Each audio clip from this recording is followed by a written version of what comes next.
औरतों के पास अक्ल कम होती है, मर्द के पास अक्ल ज्यादा है। इसलिए अल्लाह ने मर्दों के जिम्मे औरतों के मेहर की रकम रख दिया है कि 1 लाख 2 लाख 10 लाख जो भी इसकी मेहर की रकम है देना तुमको है। औरतों का खाना तुमको देना है, औरतों का कपड़ा तुमको देना है। अब औरत अगर बीमार पड़े तो अखलाकी तौर पर इलाज भी तुमको करना है। औरतों के रहने का घर भी तुमको देना है। ये औरतों पे नहीं है। औरतों के एमए बीए करने के बाद नौकरी करें यह उसके लिए जरूरी नहीं। डीएलएड करने के बाद साहब एमएड और बीएड करने के बाद नौकरी करें, हम भी कमाएं, शौहर भी कमाएं, और दोनों आदमी संडे के दिन सुबह से लेकर शाम तक मुर्गा मुर्गी की तरह लड़ते रहें, फाइटिंग डे। यहाँ बगैर कमाए हुए तो औरतें सर के दिमाग को चाटती, औरतें शौहर के दिमाग को चाटती रहती हैं, एक पैसा नहीं कमाती। मेहर की रकम हम देते हैं, कपड़ा हम देते हैं, खाना हम देते हैं, मकान हम देते हैं। अपनी माँ से अगर एडजस्ट नहीं हुआ तो माँ को अलग रख के, बीवी को अलग रख के उसका सारा मेंटेन हम करते हैं। उसके बावजूद वो कहती है तुम क्या देगा जो मेरा बाप दिया है, तुम क्या खिलाओगे जो मेरा बाप खिलाया है, तुम क्या कपड़ा दोगे जो मेरा बाप दिया है। एक बार ईद में नहीं दें तो वो कहती है कि हम तो जानते थे कि तुम नहीं दोगे, तुम दिए ही कब हो जो आज दोगे। ये नाशुक्री के जुमले इसके हैं चूंकि इनके पास अक्ल कम है। और मेराज की रात जब आका अलैहिस्सलाम जन्नत और जहन्नम की सैर करने के लिए गए, जनाब जिब्राइल से कहा कि मेरे महबूब को सैर कराओ, जन्नत और जहन्नम को दिखाओ।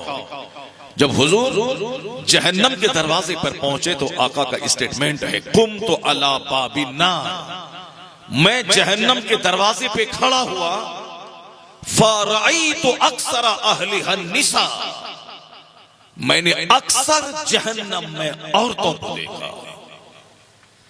ये मौली साहब का स्टेटमेंट नहीं है कि झूठ भी है सच भी है। ये कोई स्कॉलर थिंकर का कॉल नहीं है कि उसमें झूठ भी है और सच भी है। नहीं, ये सच्चों के सरदार सादिक व मसदूक पैगंबर आजम अलैहिस्सलाम का बयान है। ये कमजोर हदीस नहीं है, बहुत जबरदस्त सही हदीस, सहाय सित्ता की हदीस है। आका क्या फरमाते हैं, मैंने जहन्नम के दरवाजे पर जब जहन्नम को झांक के देखा तो अक्सर मैंने जहन्नम में औरतों को पाया। क्यों? औरतें लान तान ज्यादा करती हैं, औरतें नाशुक्री ज्यादा करती हैं। शौहर हजार उसके लिए जान दे दे मगर फिर भी वो मानने को तैयार नहीं कि तुमने हमारे लिए कुछ किया है। वो नाशुक्री ज्यादा करती है, नमाज कम पढ़ती है। वो रजब का रोजा रख लेंगी, शब बरात के रोजा रख लेंगी, रजब में 4 रोजा रख लेंगी, शब बरात में 14-15 का रोजा रख लेंगी, मुहर्रम में 9-10 का रोजा रख लेंगी, ऐसे भी रख लेंगी। ये सारा रोजा नहीं भी रखेगा कुछ नहीं होने वाला। न 27 रजब का रोजा रखो, न 15 शाबान को रोजा रखो, कुछ नहीं होगा। रखने वाले को सवाब, नहीं रखने वाले को कोई गुनाह नहीं। मगर रमजान का रोजा, एक रोजा भी जानबूझ के कोई छोड़ दे तो सारी जिंदगी का रोजा मिल के उस एक रोजे का बदला नहीं हो सकता है, क्योंकि वह फर्ज रोजा है। इसलिए रमजान के दिनों में जो उसके बारी के अय्याम हैं, उन दिनों का रोजा भी पाक होने के बाद रखना फर्ज है। उन दिनों में नमाज माफ है उसके लिए, मगर रोजा माफ नहीं है। पाक होने के बाद वो रोजा रखना पड़ेगा। अगला रमजान आने से पहले पहले पिछले कज़ा रोजा को जब तक वो नहीं रखेगी, अगला रोजा कबूल नहीं होगा उसका। फर्ज के बारे में कोई फिक्र नहीं है। और ये 27 रजब, 1 रजब, 15 शाबान, 10 मुहर्रम, ये नफल रोजा खूब रखेंगे। पीर का रोजा, जुमरात का रोजा, क्यों? मालदार होने वाला रोजा है, माल चाहिए। जिस तरह मंदिरों में औरतों की भीड़ लगी रहती है, मर्द सारे दुकान में बैठे हुए हैं, औरतें हाथ में थाल लेके, नारियल लेके, उसमें अगर मोमबत्ती जला के मंदिर जा रही है। और पति से लेके चपरासी तक की हिंदुओं की सारी औरतें मंदिर जाती हैं। क्यों? औरतों को ढेर चाहिए माल, शौहर की लंबी उम्र चाहिए, बेटे की लंबी जिंदगी चाहिए, खूबसूरत दामाद चाहिए, नौकरी चाहिए, उसको सब कुछ चाहिए। इसीलिए विद्या की पूजा, शौहर की कड़वा चौथ की पूजा, लक्ष्मी की पूजा, उसको सब चाहिए, क्योंकि इसीलिए औरतें पूजा करती हैं। औरतों पर जुमा की नमाज फर्ज नहीं है इस्लाम में। क्यों? उसको पर्दे में रहना जरूरी है। ईद बकरीद की नमाज वाजिब नहीं है, उसका पर्दे में रहना जरूरी है। जमात से नमाज पढ़ने का सवाब 27 गुना ज्यादा है। अगर कोई बंदा घर में नमाज पढ़े तो अकेला और मस्जिद बगल में हो, इमाम सही हो, नमाज घर में नहीं होगी। मर्द की नमाज और अगर मस्जिद गया तो हर कदम पे नेकी भी मिलेगी और 27 गुना ज्यादा सवाब मिलेगा जमात से नमाज पढ़ने में। अकेले पढ़े तो एक नमाज, जमात से पढ़े तो 27 गुना सवाब ज्यादा मिलेगा।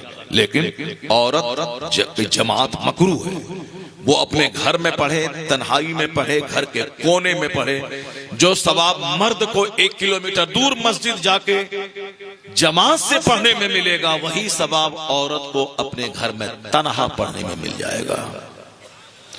क्यों? उनका पर्दे में रहना मस्जिद जाने से बेहतर है, उनका पर्दे में रहना जुमा पढ़ने से बेहतर है। वो जोहर पढ़े, उसको जुमा का सवाब मिल जाएगा, मगर घर में रहे। ईद बकरीद की नमाज औरतों पे वाजिब नहीं, क्योंकि उनका घर से बाहर निकलना उससे बेहतर है कि वह घर में रहे। इसीलिए ईदैन वाजिब नहीं, इसीलिए जुमा फर्ज नहीं, इसीलिए जमात वाजिब नहीं, इसीलिए मस्जिद का इंतजाम मर्दों पे वाजिब है, औरतों पे नहीं है, क्योंकि उनका पर्दे में रहना ज्यादा जरूरी है। ये बताइए कि जो इस्लाम जुमा और ईद की जैसी नमाज औरतों पे वाजिब और फर्ज नहीं किया है, वो मजार पे जाने का परमिशन कैसे दे देगा? वो बाजार घूमने का परमिशन कैसे दे देगा? वो कव्वाली सुनने का परमिशन कैसे दे देगा? सिर्फ इतना ही अपनी बच्ची को आप समझा दे कि मेरे बेटे मेरे लाल, जुमा आप पर फर्ज नहीं है। जुमा जो एक अहम नमाज हफ्ता दिनों की ईद है, वो नमाज आप पर फर्ज नहीं किया पर्दे की वजह से। तो फिर मेला जाने का परमिशन किसने दे दिया? दरगाहों पे जाने का परमिशन क्यों नहीं दे दिया? गरीब नवाज का रोजा दुआ कबूल होती है, मगर जब औरत मजार की हाजिरी की नीयत से वो झारखंड पुरुलिया से जाती है, तो जब तक वापस न आ जाए 10 दिन लगते हैं। 10 दिन तक उस पर अल्लाह की लानत बरसती रहती है। रहमत तो दूर की बात है, इस पर लानत बरसती है। अपने बाप की कब्र पे औरत नहीं जाए तो गरीब नवाज की कब्र पे अजमेर, बस यही। क्योंकि औरत है वो, इसीलिए औरतों का नेचर है कि उसको दुनिया चाहिए, माल चाहिए, दौलत चाहिए, जमीन चाहिए, लड़का चाहिए, लड़की चाहिए, दामाद चाहिए, लंबी उम्र चाहिए, साहब खूब दौलत चाहिए, प्लॉट चाहिए, सब कुछ औरतों को चाहिए। जेवर चाहिए, जाफरान चाहिए, उसको अच्छा कपड़ा चाहिए, अच्छा खाना चाहिए। तो अब क्या करेंगी? जो छुपी हुई ख्वाहिश है, मुसलमान औरतें उस ख्वाहिश को दबा दें कि नहीं, हमें मुस्तफा की शरीयत चाहिए। वो काफिर के पास शरीयत नहीं है, तो इसीलिए वो थाल लेकर के कभी पेड़ के पास, कभी चुचंदर के पास, कभी बंदर के पास, कभी गाय के पास, कभी हाथी के पास, कभी नदी के पास, कभी उगते सूरज के पास, कभी डूबते सूरज के पास, जहां से पैसा मिल जाए वहां वो चली जाए। मगर मुसलमान औरतों को नहीं है। वो कह दे ला इलाहा इल्लल्लाह, कोई माबूद नहीं सिवाय अल्लाह के, तो अल्लाह ही रोजी देने वाला है, अल्लाह ही इज्जत देने वाला है, अल्लाह ही हुकूमत देने वाला है, अल्लाह ही सल्तनत छीनने वाला है। तो अब पेशानी खुदा के सामने झुका दे, 1000 जगहों पे जलील होने से अल्लाह बचा देता है। इस्लाम लाने का पहला इनाम यह होता है कि जो लोग जो हजारों जगहों पे जलील होता है, पेशानी को जलील करता है, अपना जमीर का सौदा करता है। बंदर, छुचंदर, सांप, नदी, नाला, पेड़, किस दरख्त को खुदा नहीं कहा जहां चाहा वहां धागा बांध दिया, जहां चाहा वहां ताला बांध दिया, जहां चाहा वहां कपड़ा लटका दिया। रास्ता चलते हुए सड़क के किनारे दरख्त मिलते हैं, पूरा कपड़ा लटका हुआ है, जहां से मुराद उसकी पूरी हो जाए, चाहे पूरी में पूरी हो जाए, चाहे काशी में पूरी हो जाए, चाहे प्रयागराज में पूरी हो जाए, चाहे नदी नाले में पूरी हो जाए, चाहे बंदर के सामने पूरी हो जाए, चाहे गाय के सामने पूरी हो जाए, चाहे सांप के सामने पूरी हो जाए, जहां हो वो दर दर की ठोकरें खाता है।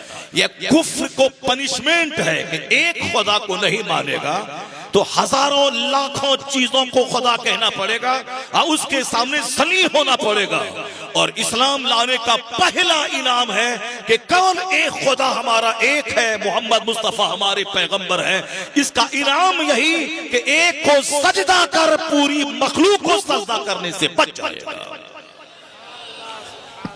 यह फर्स्ट एंड फॉरमोस्ट इनाम है अल्लाह की तरफ से पहला।